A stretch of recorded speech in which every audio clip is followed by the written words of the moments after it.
na yo nanyalakisa nganzela ya solo bobele yo. La vie, la vérité, le chemin mosusu te se yo Yesu nzela oyo ekosaka te se nzela na yo bayebatalelaka yo bayokisa masoni te papa ya borfelin bana bitike mosungi ya baveuve mobikisi oyo asekolanga ye liboso ya banguna nanga alongolanga na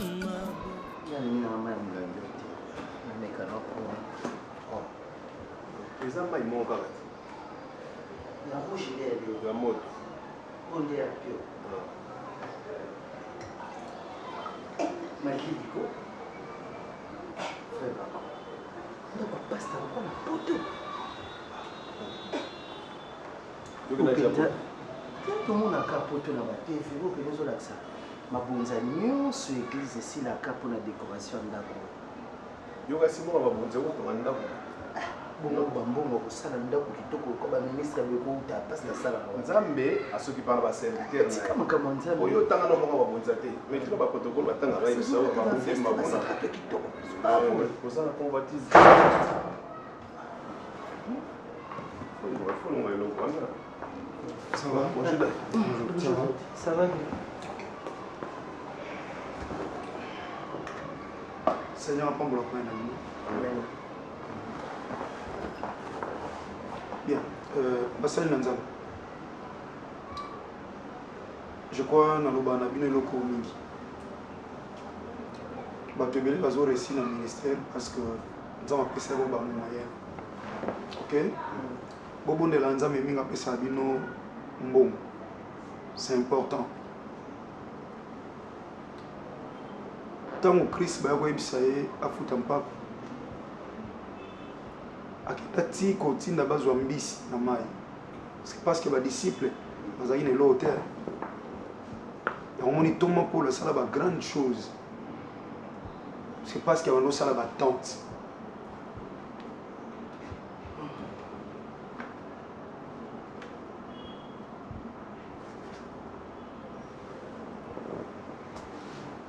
Mon camion ganga apôtre Paul azoloba quelque part na boina za na charge na bino pona ba humiliation makambo belé belé do basal na nzambe atatu uti dans le néant nzamba bengi biso to maboko pamba to bondela nzamba pesa biso ba moyen pesa biso ta mo considération na mo respect na bandimi mususu. Vous savez, je as vu un jour évangile pas quoi est bien. Il y avait un homme riche qui était venu à l'église. Il voulait maintenant commencer à recommander son église. Mais parce que non, la Bible ne dit pas ça. À Tomboka, à Kenda, na ya longwa l'église. À Kenda, comme appartenait à l'église. Mon église, on a Kenda, ça les bat des gars à Koussanate. L'une des églises, ça peut être parce que l'homme de Dieu, à mon avis, a commis le la secours à l'église. Or, mon col l'église, il y a mon cas à charge à l'église. À quoi utiliser n'importe qui pour nos besoins, mon cas à l'église et Koksama.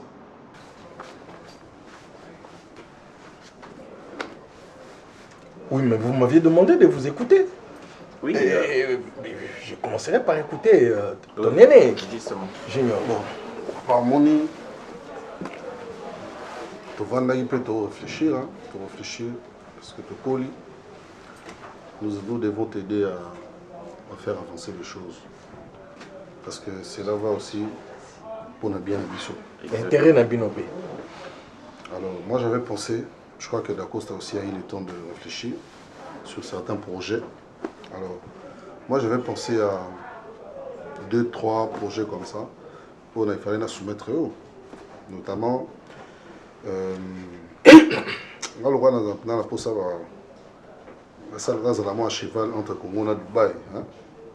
Parce que le monde est au fond, il faut plutôt s'adapter. Et puis, il y a un domaine, un domaine hôtelier et tout. Moi, je voudrais tout ça dans l'hôtel Monde à Dubaï. Ouais, tout ça dans l'hôtel Monde à Dubaï. parce que comme moi mboka moi eza fréquenté makasi soki okangika motema ata todefa mbongo na banke todefi kaka totongaka meme eloko moko wana pour permettre biso mpe tozala mpe na mwa ouverture na monde quoi. Et puis deuxièmement nalingaki tosala nga nalingaka koma président ya équipe moko ya foot nalingaka koma président ya équipe ya foot po idée mpe ezaki pour parachever un peu ça, il y a une équipe qu'on vendait dans le niveau de parc Samandondo. Alors, il souhaitait à ce que Asomba Samandondo. Mais ce n'est pas mon travail qui va s'engager avec ses propres efforts. Alors, c'est moi dans cette église pour que l'église soit. Non, l'église appartient à Christ. C'est lui qui est le mari de l'église. La main qui donne, c'est la main qui dirige. Dans la Bible, la main qui donne, c'est la main qui reçoit, qui dirige. Qui dirige l'église est dirigée par le Saint-Esprit. Pas ya bato mbongo te. Mbongo est soutenu na musala nzambe mais dirige musala nzambe te. Vous comprenez? Et ça peut nous montrer ce que nous centre tout na mbongo église qui est sauté parce que tu n'as pas l'esprit de Dieu en toi et il y a personne et ça le quoi la boussole. So côté na zambo za na boussole to yeba sorti te hein. Oyeba to côté là wa pour bimina wapi. C'est le Saint-Esprit qui dirige l'église. Parce que le Saint-Esprit, la Bible dit, c'est l'esprit de Jésus-Christ de Nazareth. C'est l'esprit de Christ. C'est la raison pour laquelle il a résisté même Christ. Papa bon de l'Anzambe. Moussa Nzambe, ce qui pensa tu as un moyen de te conseiller l'Anzambe. C'est ça.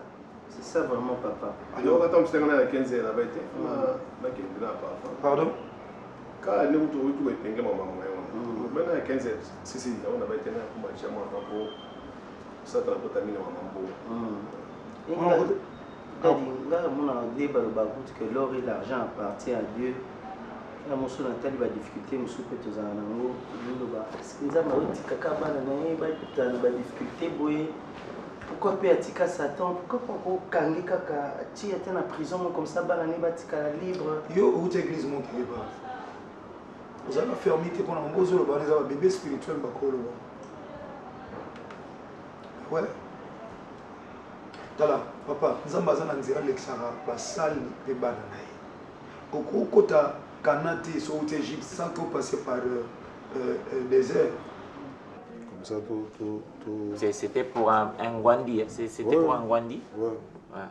Donc il faut tout ça mango pour ngala ngala foot ni na donc ngala betate na soutenir ta équipe. Donc ma président foot, ngala proposer au l'équipe à foot wana et puis bon peut-être pour jeune homme souvent peut-être après. Non mais il faut dire déjà tant que tu après. Yo le banane pe yo ngata yo quand même sinon vous avez moins idée. Donc là les projets là nous wana. Papa comme venait de le dire ici Yaya to vendre penza to kanisi to bi bon.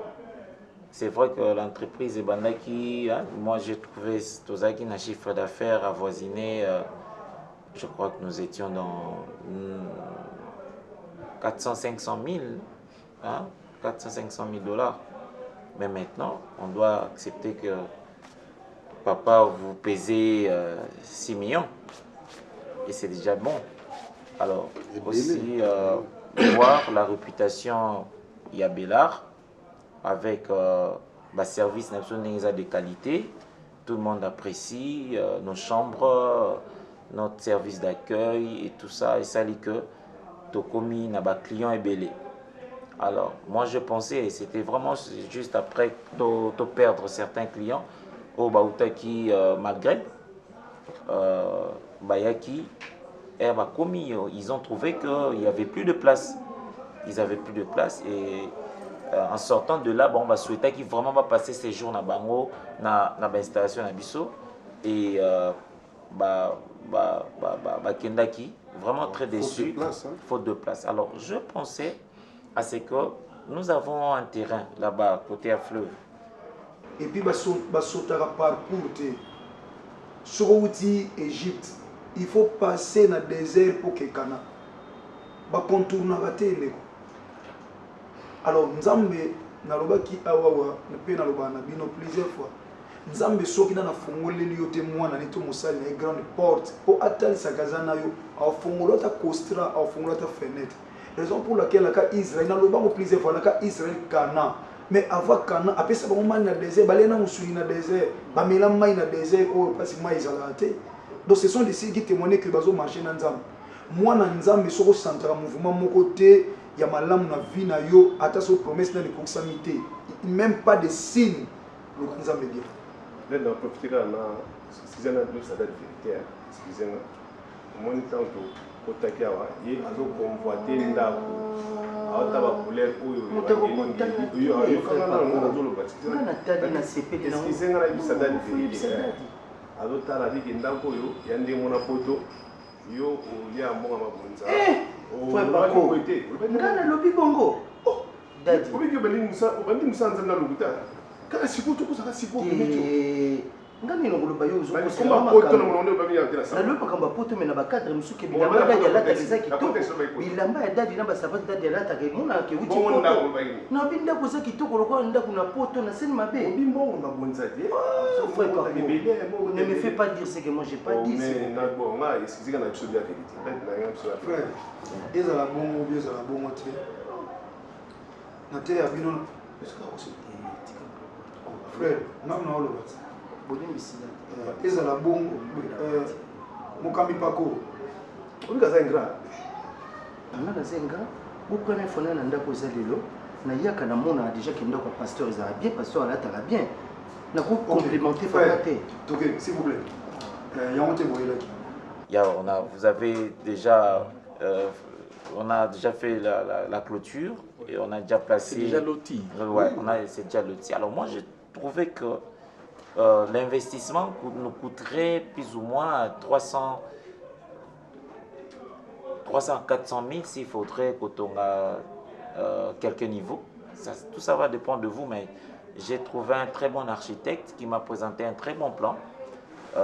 Et puis, dans Simanangwa, on a tellement le terrain vaste, on peut également s'étendre pour, pourquoi pas, construire un complexe omnisport, permettre également aux occupants non seulement de bénéficier de la chambre, de restaurant, mais aussi moment de sport et tout ça. Et grand phrase dans le projet Soma Samandrondo. Bon, Samandrondo, il faut envisager Soma joueur à Sika. Tout ça, on les a projets. Mais moi, je pensais c'est que si on pouvait faire accélérer les travaux de l'autre côté, pour permettre ceux qui battent bailler à Bazana Sikate, tout transférer bango côté Kuna. Et aussi, si on peut ajouter de bus pour que permettre c'est que tous à toujours présent, surtout dans l'aéroport, ça fait que des fois, bus c'est au côté, il faudrait baser là, tout ça. Donc, il faut dire que nous avons un bus pour l'équipe. Bon, je peux penser à un bus pour Samandrondo. Tout ça, bon, moi je pense vraiment si on faisait avancer les travaux de l'autre côté, et bien. Mais aussi, papa, même quand on a Bellard Hotel, il y a des parcelles qu'on vendait tout autour de Nabissoana. Il y a des parcelles qu'on vendait. Avec les chiffres d'affaires que nous avons maintenant, je pensais c'est que si vous pouvez, par votre permission, injecter ne serait-ce qu'un million, qu'on injecte en gros, et permettre à ce que tout le monde ait pas tout le monde dépense.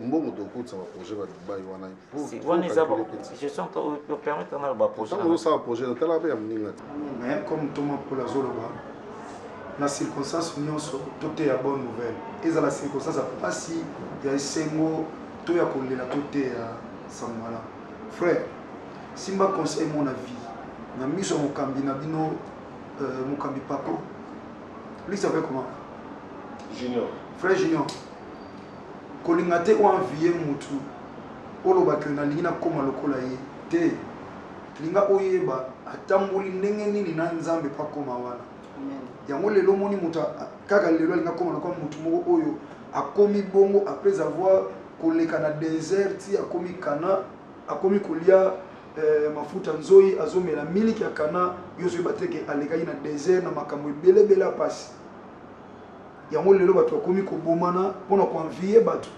soki omoni mutu olingo koma lokola ye bondela nzambe Seigneur atamboli ndenge nini na yo ba discipline na respecter pas commandement moi j'aime pas bato ko bazala nzambe azopekisa convoitise, c'est interdit dans la Bible.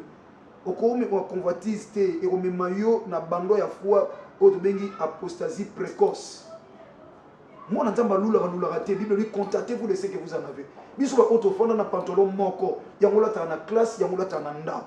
So le nzamba pesi mo pantalon on tente ko tsabi so lola. Ezaka rapoto bomba nzoto to mona na peke to sala nzambe to te évangile nzala te.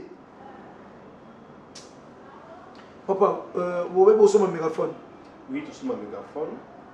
Tout ça, bien ampli. Qui... Ma micro déjà, on peut ça micro, micro déjà. Il faut que tu aies la panier pour qu'on apprenne. Il y a un panier, il y a un plastique, c'est moins cher, papa. Bon, là, on va ça la dévite. Ça dévite, on va compléter, il faut essayer.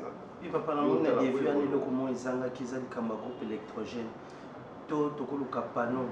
Ils sont chargeables, Baba Florina. Oui, ils sont chargeables. Ils sont Vous avez besoin de il y a un vidéo projecteur. C'est quoi, papa? On va projeter. Vous avez sur Malamon. Bon, les autres, s'il vous plaît. Projection film. Bon, les autres en église. On a un projet. Mais le qu'on a redevable en Zambie. Et on a dit, ça l'église, ça va prendre beaucoup de temps. Merci, papa. Mais beaucoup de exagéré, c'est comme si passer à un patron. Yo consomme un panier tes frères. Nous sommes à 3 000 francs congolais, 5 000, 10 000. Qu'est-ce que tu as dit à combien? Caméra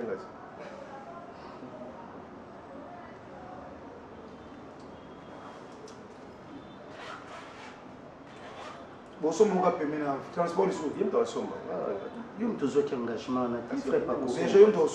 Tu as présenté ton projet à toi. Tes projets à toi.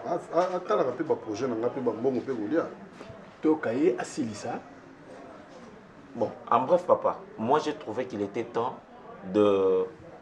d'étendre encore notre champ d'action en achetant des parcelles qui nous avoisinent. De l'autre côté, Nabela Hôtel, et faire avancer les travaux dans le terrain à fleuve pour je trouverais mieux ce que Totonga t'a dit niveau comme ça, il y aura cette vue du fleuve et au ça bien dans mon pépéwana, ça va permettre à ce que j'en habitué à marketing nouveau cliché image à Sika. Aujourd'hui il faudrait le dire pour investir dans l'immobilier en parlant même il y a Junior quand on parle de Dubaï on parle de l'immobilier. Alors nous ici je crois que tous un espace mingi il y a pour construire encore et encore et commençons d'abord par le terrain là et puis si possible tout son parcelle bazotek à côté de Biswana. Je crois qu'il peut y avoir encore beaucoup plus d'espace et puis les clients c'est propagé faute d'avoir de place chez nous. Voilà. C'est vrai, ça va nous créer un peu encore beaucoup plus de main d'œuvre, mais je crois qu'ils ont un bénéfice. Bien, je vous ai écouté. Le projet Grand Frère nous a présenté, les deux projets, disons, la construction à Dubaï et l'achat de l'équipe. Samandrondo. En fait, c'est pour un Comment Samandrondo.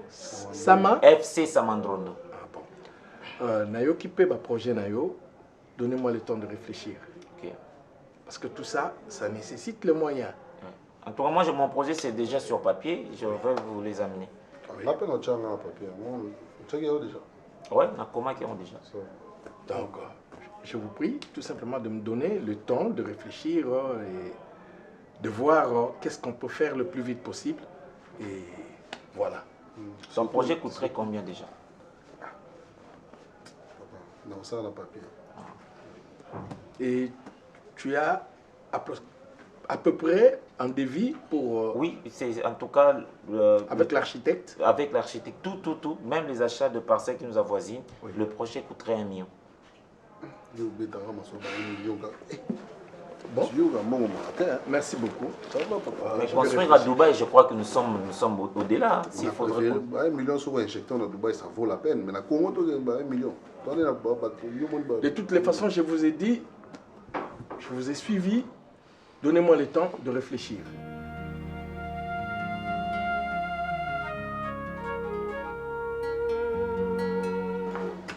Ça va? C'est bon? C'est prêt? Ouais. Écoutez l'équipe. couteau et qui, il y a déjà un couteau ici. On a apéro thé. Apéro, c'est quoi? Entrée, vous avez pour entrer, apéritif. Il y a thé. C'est pas grave. Les démons, ils sont pas dans là. D'accord. Il y a un kaka exécutant. Ok. Hein? Vous avez garde du corps. Oui, maman. Vous avez la garde du corps dans la tête. Oh! Où est-ce que vous? Non, maman, parfois il y a tu as sauté les micronettes. Et donc, on a 5 ans de ce moment. Non, maman, excusez-moi. Mes chéris, je pense qu'ils ont vraiment un bon nabino. Ils ont vraiment un bon nabino. Je pense que vous serez là qui. Ouais, ils ont confirmé que Bazo ya. Ouais, Bazo ya déjà. Non, tout sur la ligne. Ok. Et vous savez quoi? Nga mom na lambi. Ah. Wow. Yo na lobaki en tout cas na koyamba bino. Mais Annie, c'est là. Nalia ngai noyo. Eza Annie mtalamba tazaka le. Ah le mtalamba ka. Ngai. Oui, ngai mo wa. Léa. Léa. Bon, domaine ya ngai olimbisanga pardon. Point. Olimbisanga pardon. nayebi ke olinga ya loboko ya Léa mingi mais wana mpe foto solanga na yo po mona on dirait olinga trop kokekota Léa nazaka nga face na bino eza bijou mutalambaka ngo yo olinga kosaba eloge mingi epa Léa azala ya Pierrot Léa zaka ya Pierrot s'il te plaît parce que moi babilo mosusu etiaka biso entre-choc eza babiloko ya yo et puis oyaka na babiloko wana mwa mingi. Non, tu m'as jamais compris. Pour le comprendre, gars. Et ça anime. Parlons. Obi. Ben voilà. Si j'ai tenu à ce que on puisse se retrouver ici, je suis préoccupé, très préoccupé. Vous avez constaté dernièrement que la clientèle ne fait qu'augmenter ici. J'espère que c'est un constat que tout le monde a pu faire. Exactement. Alors, Dieu merci, Dako est venu me voir, il m'a fait une suggestion, il m'a fait un projet que je trouve très intéressant. Qu'est-ce qu'il m'a demandé? Papa, ici là, il y a trop de gens pour le moment. Alors que nous avons un autre chantier, hein, vous savez, le chantier qui est vers le fleuve, où on doit construire un hôtel de plus ou moins une dizaine de niveaux. Si on peut vraiment faire accélérer les choses pour terminer ces chantiers, et ainsi nos clients ne vont plus se plaindre, parce que avant-hier, vous avez constaté, il y a des gens qui sont arrivés, mais comme il n'y avait pas assez de place, ils sont repartis. Hein? C'est une pâte pour nous. Et j'ai trouvé que l'idée de Dacosta était vraiment géniale, était vraiment une idée très positive. C'est pourquoi je vous ai convoqué pour vous dire que bientôt on va commencer le chantier là-bas. Et notamment, M. Serge, j'aimerais que tu sois là en permanence. Que tu sois là en permanence pour accélérer les choses. Parce que si on laisse à l'ingénieur, il risque de tergiverser, etc. Ça, je ne veux pas. Voilà pourquoi je vous ai convoqué. Je ne sais pas si vous avez de suggestions à faire, mais personnellement, j'ai trouvé que l'idée d'Apo est vraiment géniale. Ça va nous booster vers l'avant. Hôtel Marozo, on dirait que c'est un enregistreur. Tu es à côté vraiment. Pour ça, tu es à côté de la maison, tu as attends, je t'appelle quand tu es musique à te coquitanante. Même la porte sur naïe, on a actionné pour la quota. Au moins, il faut compliquer. Et là, les gens bala message Congo sur message naïe beaucoup de camarades. Impolitesse matin. Ou à Bekeboye, sur les balais, basipé des fois qui n'a bon. Il faut distance. Mais vous avez ma casse, hein? Non, c'est-à-dire, au moins, moi, je suis là. Ok. C'est camarade. Parce que toi, comme camarade, on beaucoup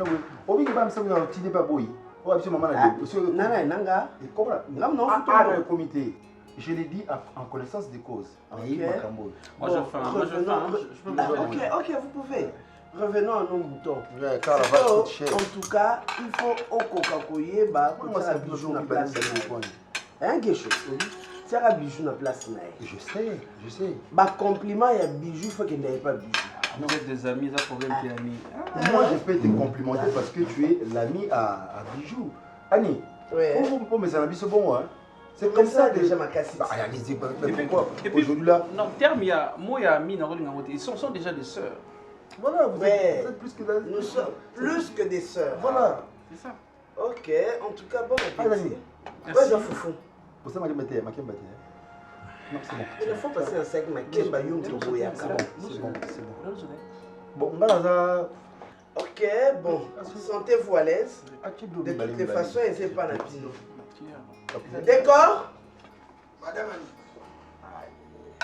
Oh, bah, c'est Madame Annie Poine, nous sommes Madame. Occupe-toi d'eux. Allez, merci. Hein. Ouais, merci à tout moment. Ok, Annie. Vous comprenez? Oui. Merci beaucoup, boss. Oui, Junior. On a que la paix ça, il démora. Il démora, on démora. On a le tout ça. Nous, la Dubaï, on a d'autres, on a l'autre, on a Écoute, nous mettre sur le plan international, c'est bien bon. Mais comprenez Dubaï, tu vois déjà l'afflux de gens qui est là-bas. Et tu vois déjà les hommes d'affaires, les millionnaires, les multimillionnaires qui sont là. Nous risquerons de passer pour, je sais pas, de gamins. Qu'est-ce que nous allons construire là-bas? Ici, là, dans notre chantier, il y a plus ou moins 10 étages.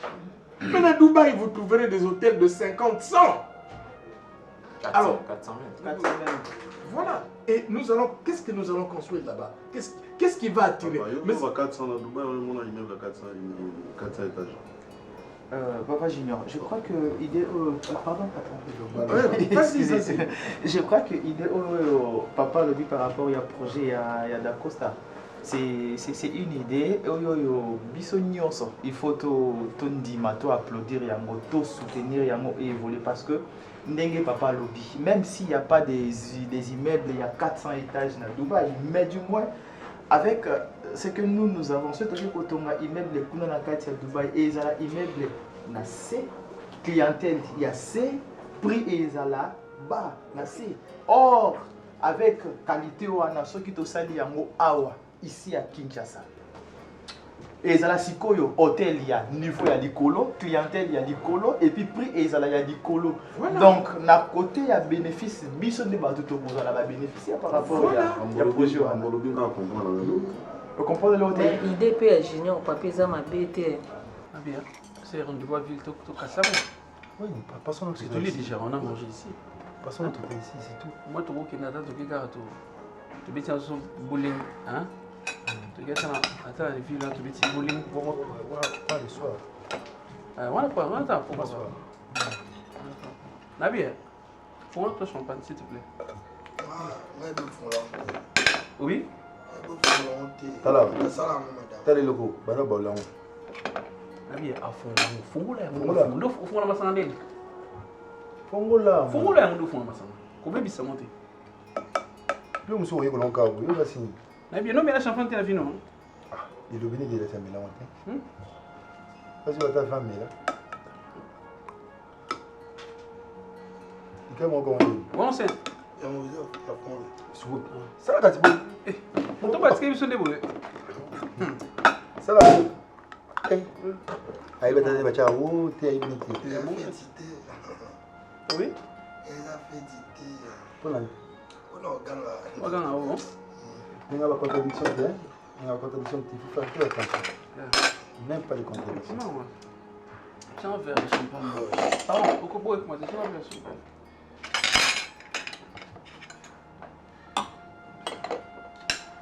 La vie, hein? Vie, hein? Il faut avoir courageux. Ah! C'est pas courageux. La vie est partout. Lui aussi. La vie est dominée. Tu vas avoir envie, bisu. Yo, au côté de ma boîte, il faut ça aller.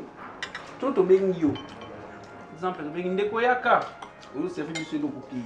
Et tout est mal à garder quoi? Hein? Mais ça va. En fait, on dit madame est si on a ça là dans portail. Mais bien attendant, vous allez en service avant. Tu veux le service aussi na chibu. Pas de contradiction, s'il te plaît. Par rapport à Amtakanda.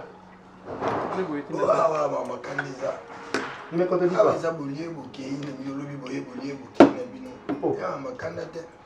kotonga pe eloko na Dubai wana mwana mboka tongi eloko na Dubai bakongolais pe bakokenda na ba vacances wana non papa est junior na appuyé yo ka oui monsieur pardon monsieur Kingo. En tout cas merci de m'accorder cette parole. À mon humble avis l'idée est très bonne. Moi, je renchéris cela en disant que ça bénéficie aussi à la RDC, le tourisme. Ouais, ça c'est ça. Puisque le pays dont vous faites allusion a déjà réussi par rapport au tourisme. Mais la RDC en souffre. C'est mieux qu'un fils du pays construise, investisse dans ce pays pour les bénéfices de son pays. Voilà. C'est une très bonne idée. Monsieur Serge, ouais. Vous avez quelque chose à dire? Non, bon, na évité des bottines dans la chantier qu'on a boss. Na évité mais bas descente il y a banque là quand on va ça là. Écoutez, tout ce qui est micro. Écoutez, on ne dit pas que tu seras là 24 heures sur 24. C'est-à-dire, ta présence et Cotine du Kaba ingénieur va accélérer ça. Ah, merci. Tu vois, mais chaque fois qu'on aura besoin de toi pour aller à la banque, pour retirer, pour faire. Mais surtout, non, tu es libre de ce côté-là. J'allais suggérer que M. Serge ne soit pas seul là-bas pour question de... C'est juste une proposition. De toutes les façons, j'ai déjà réfléchi à ça. Nous nous connaissons. Serge sera accompagné par Dako. Oui, Dako sera toujours avec lui. Oui. Et quand si on a besoin de Dako ici au bureau, Dako viendra. Si on a besoin de moi, je suis là. Oui. Voilà, on a pu faire la responsabilité. D'accord, c'est nécessaire, je vais te dire, tu as un bon travail. Ceux qui vont aller à la chantier, sont là, ils n'ont pas parlé à la bouille, na ça, vous remarquez que la tchèque va déloutou, Dembélé, des fouchettes. Voilà. Je vois à Bassel, Banda, on vient à la banque, ok, tu vas faire une guette dérangée à la casse. Jeune que nous sommes, jeune, il y en a. Toi, jeune. Nankolo, parfois dans Zoto, Nankolo. Il y a 82. 82 combien? On a tourné une deuxième fois. 82 Nankolo. Il y a combien 82? Papa.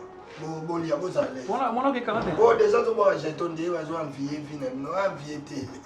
Faut vivre. Avec 40. On se permettre de faire mon bonhomme, on a bien dit, oh, soit maman, tout m'a coulé. De la signe. Il faut prendre Anima Amponanga. C'est quoi, il faut Annie. Zéro. Vous avez bien. Donc, on a besoin de la moi, mais qui est baillé. Non, je vais expliquer tes consciences et bêta bino. On va gêner. On va gêner. On va s'en libérer. On a bien gêné. Donc, on s'en va été. Ah, mon amour. Papa, na. On manque de poter dans la champagne. Donc, on manque de bien les mêler dans le champagne. La zone aurait manqué. Donc, nous aurons ce qu'on a champagne. Donc, on a besoin de médicine. Nous, on s'en a besoin. Yo, ndio bolo na biso. Tous avons pas la madame Tofunda. Tu m'as bêtise de ça à la porte sauter. Tu te l'as dit, mon sang de bâtir. Donc, il a moment, tout le monde enchaîne mon pauvre. Yoka, Banda. Boliako. Tant que le jeune pauvre maro, nous sommes petits rapports de Bobengani. Na barrière ani so petit rapport moi. Bobengano. Bon, papa. Tu n'as pas biso Bobengano. Distraction. Moi, il est en disant. Petit. Tu as pas siminga ta muska suki muke au ipsa buka gelani ali ani. Donc nani? Donc on connaît le bas. Pour les petits politiques, la politique na idée, na échange de paroles. C'est petit un poli. Qui za musique za pédé. Tout ça bingo ya. C'est un poli petit. Télé. N'est pas encore. Eh oui. Ça a été. Oh. Depuis tout ce temps. Hein? Allez, je vous adore. Vous avez maman point de ça va? Ouais, ça va bien. Non, ça va. Il y a un problème? Non. Ah bah, puis c'est l'eau. Écoute, toi tu es là pour la sécurité de notre entreprise. Ta présence ici. Non. Pour assurer une sécurité, il n'est pas dit qu'il faut nécessairement avoir des armes. Ta présence à toi, ce qui me tenait ça à Monique, Junior est là. Et ben, ben, je voudrais quand même spécifier que Monsieur Junior, notre grand frère, n'est pas chômeur à la maison. Non. Il est directeur chargé de la logistique, secondé par M. Serge qui réclame, ses droits ici. Mais aussi, je voudrais spécifier, parce qu'on a tendance à oublier que nous avons déjà un restaurant où il faut mis na Kimpoanzawana. Encore. Si on ajoutait un hôtel Bellard, c'est que de ce point-là, le service traiteur, n'est-ce pas, et qu'on dépend d'un restaurant Autofongoli na Kimpoanzawana. Et je pense bien que sur le plan consommation, déjà, papa a pensé à ce que nous ayons aussi Bellard en termes d'élevage. Parce que nous allons commencer nous-mêmes à faire l'élevage. Justement, et au sein que l'argent tourne tout autour. Au lieu d'acheter, au lieu de passer commande, voilà. C'est directement de la ferme. Nous produisons, nous consommons. Et nous exportons. Et nous exportons. Ça, c'est très bien. Moi, je pense que s'il faudrait tout que Dubaï, comme a suggéré les amis. Pesara, il est Dubaï. Il y a pas bovin, au vin. Là, la Pesara, tout ça, c'est Bossala.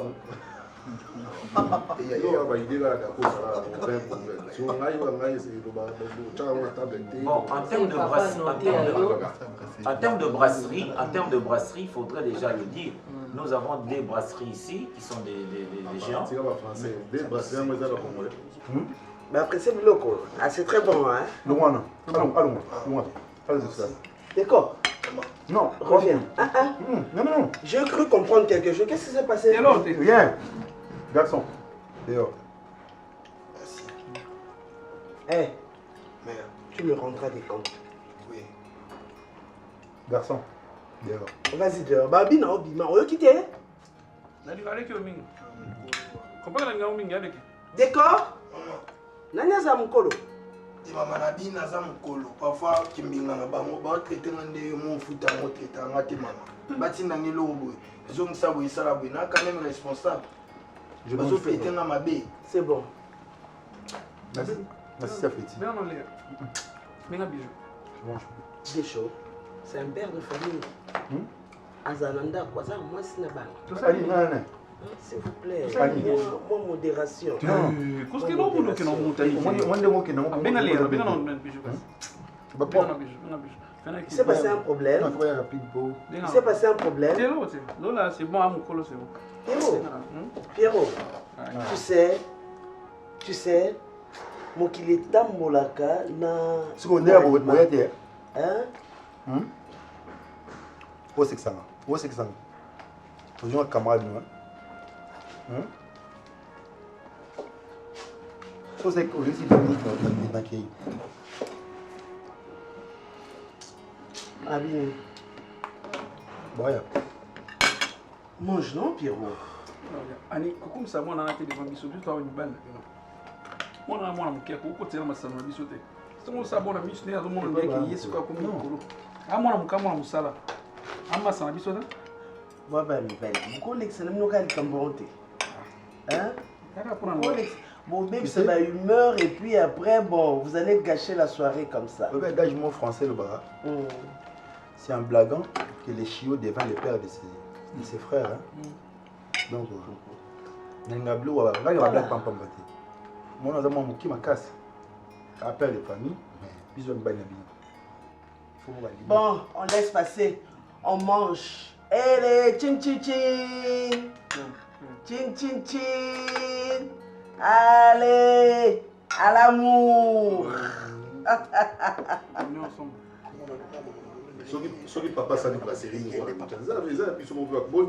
Mais capitaine Otoza n'a permettre de sauter déjà tout ça, tout monter brasserie. Tout ça, la licence, il y a produit Nini. Il faudrait déjà tout engager la slipiste. Non. Pardon. Mon fils, je voudrais te dire une chose. pour créer une brasserie, il faut commencer par créer une bière ou ce qui liqueur, ce qui jus, ce qui nini, n'est-ce pas? C'est-à-dire, vous devez avoir de chimistes, etc. pour la brasserie. Monsieur Junior pensait à ce que le Waza expert en liqueur, il en consomme beaucoup. En consommation, il pensait que Gounaye na consommation, ils ont même goût oyo après poser la mot expertise dans le laboratoire. Et pourtant c'est faux. Comme dans le bit bovin, ils ont monsieur Guy, je ne sais pas, est-ce que vous avez parlé de bovin ou vous avez... J'ai parlé de l'élevage des bovins et des ovins. Mais là, tous dans le domaine, il y a... Mais pousse café, ça là, on a Kinshasa. Mais on a un problème avec le pousse café si ça c'est... Même Brana. Mais les chimistes les plus en vie, les chimistes en question, qui, mais c'est qui est... S'il vous plaît, gagnons du temps. Je crois, Monsieur Serge, je te dis, tu seras plus ou moins permanent au chantier et tu as en possession certains documents pour retirer l'argent à la banque, n'est-ce pas? Oui, merci. Daco va t'accompagner. Et on verra la suite, n'est-ce pas? Merci. Toi, tu es permanent puisque Daco va l'accompagner. Toi, tu es permanent ici. Ok? Merci. Alors, bon service à tout le monde. Merci beaucoup. Monsieur Serge, pourquoi vous parlez de Mbasso en pleine réunion? Nous sommes en pleine réunion, vous parlez de Mbasso. Moi, j'ai dit ça. Vous menacez, mais je peux me relayer ça parce que il a entendu. Il me dit, Vini, tu me cherches des problèmes. Non, je l'ai entendu. D'accord, c'est quoi? Il m'a dit ceci. Je dois savoir que son grand-père au village, c'est un grand sorcier. Oh!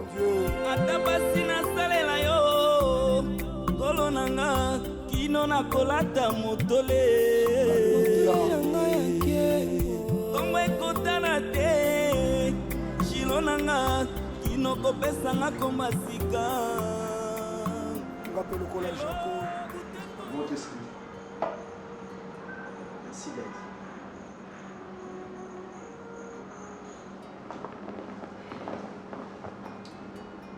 Frère Junior.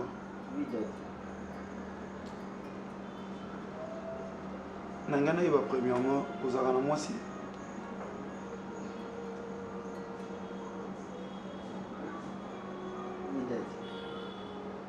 Naza a copie.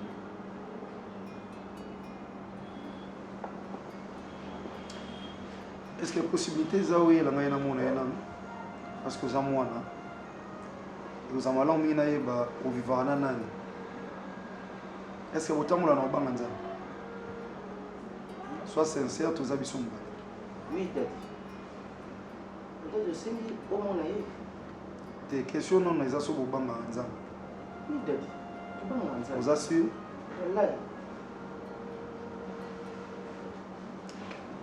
nana posa na mona ye est-ce possible? C'est possible, papa. Ok. Yami Balé, soki naza penza naloba tata na yo. Bible lobi un fils honore son père. Si je suis père, Bible lobi où est l'honneur qui me dit? Na solino plusieurs fois na lobi frère tikana nous vitesse aux en évangélisation frère monde à ténèbres est un monde très rapide et très compliqué bato mbele baza sous le loté na bomoi ba musubi bakufa pour l'évangile non plus parce que balingi nzambe nde bakufi mais c'est parce que batamboli na ba directive ya nzambe te. Jonas nzambe atine na Ninive omoni suite esalama ntango akina na Tarsis na ba commerçant ba perda ba marchandise na bango yake na ulala kuna na se pendant que les autres baboki bilo na bona mai commerçant autosomba bilo na ye innocent.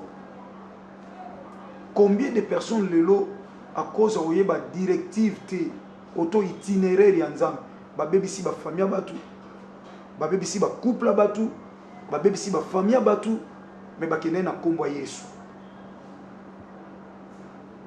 Mon frère, nayebisaki yo zela. Nayebi te soki ozocomprendre nga malamu.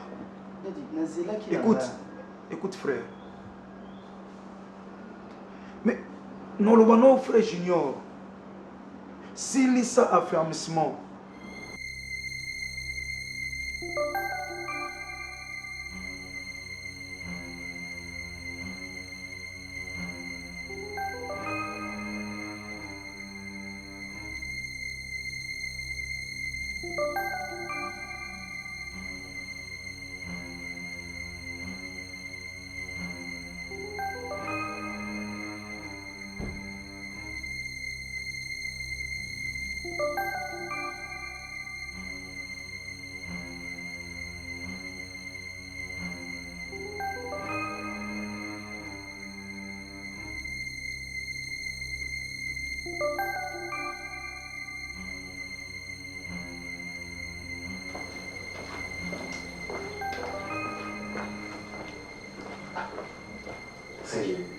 C'est retiré, chef. C'est fait? Oui. Tu as tout retiré? Oui, chef. Prends place. Merci. Merci. Vous pouvez vérifier? Oh, tu as tout retiré? Oui, boss, tout retiré, mais à la banque aujourd'hui, il y avait beaucoup de monde. Il y avait plein de foules, boss. Donc, vous savez, notre société, Bella Production, c'est une société partenaire à la banque. Tant on a commis la service de sécurité, tant on moninga, il y avait plein de foules, je crois, fonctionnaire. Oui, bien sûr. Bible lobby, la moisson est grande, mais il y a peu d'ouvriers. Tout le monde est là, ouvrier. Mais dans chaque chapitre, qu'est-ce qu'il a dit? Qu'il n'est pas parmi vous un grand nombre de personnes. On va me pécer pour noter à Sangomalam parce qu'ils seront jugés doublement ou sévèrement. Mais pourquoi il a dit que la moisson est grande, mais qu'il va sous-base à la mingité?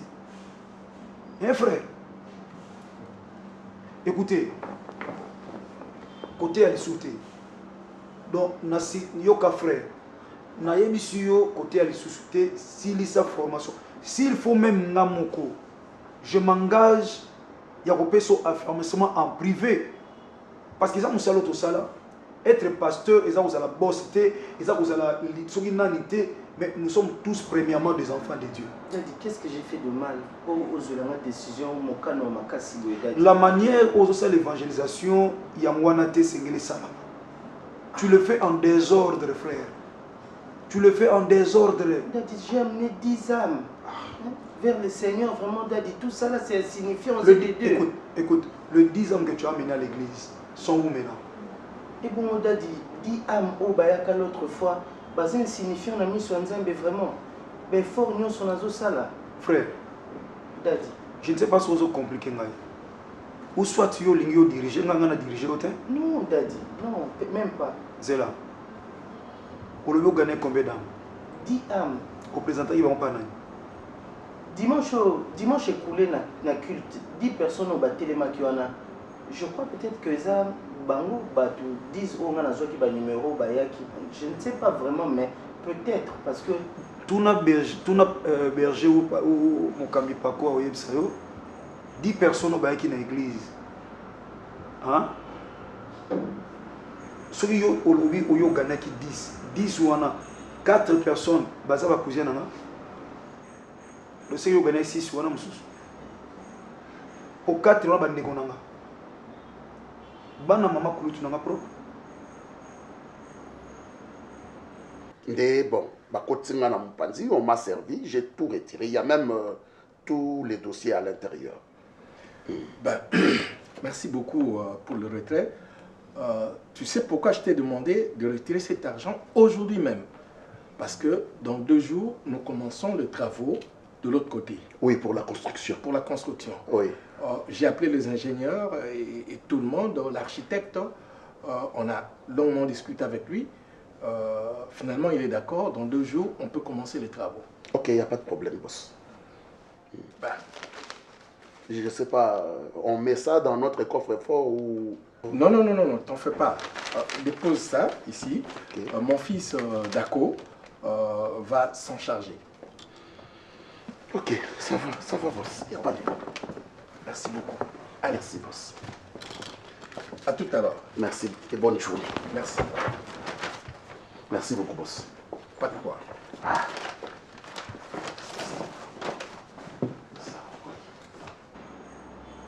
Et dans la liste, il y a gagné d'âme. Donc, il y a une liste. Il y a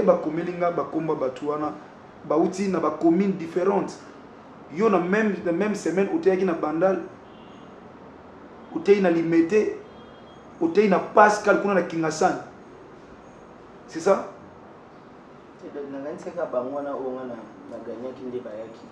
Est-ce que vous comprenez qu'il faut autre chose? Hein? Est-ce que vous comprenez que intellectuel ou quoi, vous avez des autres? Arrête. Côté elle soute. Je m'engage. Il y a que disposition possible par rapport à pour l'infirmière, le rose en zèle, pour ça la musala n'a pas principe il y a bon amis. Ok? Est-ce que vous avez une bonne continuer l'évangélisation? Vous avez na lobby na tika pour continuer l'évangélisation. Ok. Est-ce que vous avez bien frère Junior? Qui bien d'être. Parce que la fois passée peine psycho, mais vous avez continuer kaka. Frère, tika. Avec le temps, nous allons pousser nos serviteurs pour continuer, ok? Mais si quand on a bon de l'ensemble, na sungayo, vous savez, biso ne bande temps to bande évangélisation, bandoti ne sur le quoi Christ des années. Tant on a oteya, muninga na musuna sa mutema zo intercéder. Ce qui a eu parole, on a comme peut intercéder. Et maintenant là, yozo bimano yomoko, tu parles là où tu veux, tu fais ce que tu veux. Frère, so coûter un risque, to bitumba moko spirituel. Babwa keli yo maladie, basali yo boye, osuka wapi. Et comment mon église a pasteur, pas pasteur de la fois qu'on a eu problème. Que Azam Mosala Nzama Kenai côté a commis pour nous attaquer, soit babwa keli yembasu, yo bi combien de ténèbres zo taquer bateau. Frère, na lobini. Na lobini. Apparemment vous êtes déçus. Avantage les années dans le terrain. Frère Junior. Avantage les années ni dans salle d'évangélisation. Ça là sincère pas nanga. Soit ils ont ba kambo singeli muto sala na musala ananga. Ça là sincère. Et avantage les années. Vous avez un crédit. On paye placement bateau à cette cotisation, on va payer sur le paiement à crédit, mon à transport, mon à giga. Pour l'eau, on a seulement une bonne évangélisation. Si vous avez un bon temps, vous avez un bon temps, si vous montez, vous avez un bon temps chaque jour.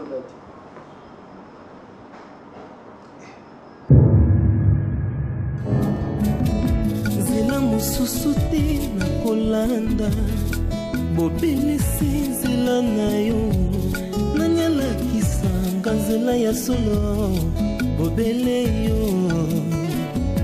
La vie, la vérité, le chemin mosusu te se yo Yesu nzela oyo ekosaka te se nzela na yo bayebatalelaka yo bayokisa masoni